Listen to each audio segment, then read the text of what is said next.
મહાનગરપાલિકા દ્વારા આયોજિત જનકલ્યાણ શિબિરમાં મહેમાનો ઉપસ્થિત નહીં રહેતા ફિયાસ્કો। મહાનગરપાલિકા દ્વારા લોકોને સરકારની વિવિધ યોજનાઓનો લાભ મળે તેવા હેતુસર જનકલ્યાણ શિબિરનું આયોજન કરવામાં આવ્યું હતું।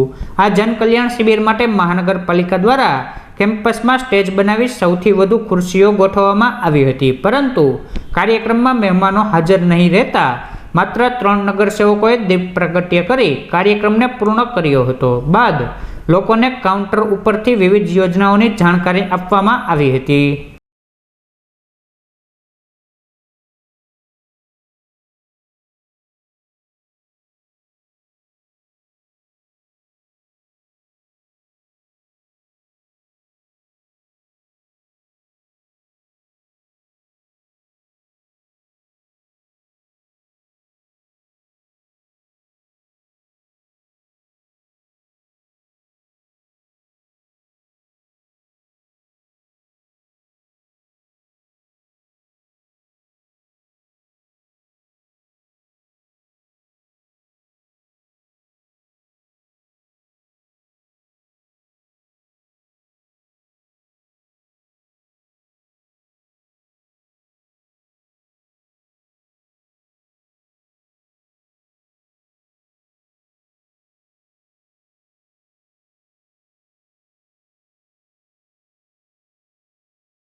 જનકલ્યાણ શિબિરમાં વિવિધ યોજનાઓની કે જેમાં રાજ્ય સરકાર અને કેન્દ્ર સરકારની બંને યોજના હતી એની માહિતી આપવા માટે અને જો કોઈને ફોર્મ ભરવું હોય તો આપણે ફોર્મ અલાઉ કરવા માટેનો કાર્યક્રમ હતો। કોર્પોરેશનના પટાંગણમાં સુવિધાઓ ઊભી કરવામાં આવી હતી, સ્ટેજ બનાવવામાં આવ્યું હતું, પરંતુ દીપ પ્રાગટ્ય કરીને કાર્યક્રમ પૂરો કરી દેવામાં આવ્યો। નહીં, આપણે દીપ પ્રાગટ્ય પણ કર્યું છે અને લાભાર્થીઓ જેના કાર્ડ અરજી આવેલી હોય અને ઇસ્યુ થયા છે એ લોકોને કાર્ડ પણ ઇસ્યુ કર્યા છે। મહેમાનો કંઈક આવ્યા નથી એવું છે? અમે મહેમાનોને આમંત્રણ આપી શકીએ, એમને પેલું નહીં કરી શકીએ। કયા મહેમાનોને આમંત્રણ આપ્યું?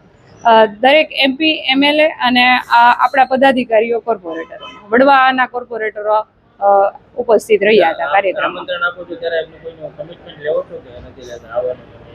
નહીં, એવું કમિટમેન્ટ નહીં લઈ શકાય। આજે આટલા મંડપ આટલી ખુરશીઓ કરી છે એની સામે લાભાર્થીઓ એટલા ઓછા આયોજનનો અભાવ છે।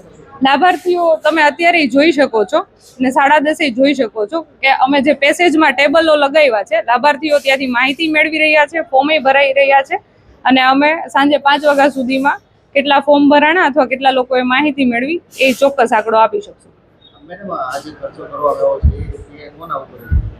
સોરી, આજે ખર્ચો કરવામાં આવ્યો છે મંડપનો, પછી આજે સરકારશ્રીની સૂચના મુજબ જનકલ્યાણ શિબિર મિનિટ ટુ મિનિટ કાર્યક્રમ આવેલો હતો, એ મુજબ આપણે કાર્યક્રમનું આયોજન કરવું ફરજિયાત હતું, એ મુજબ આપણે આયોજન કર્યું છે।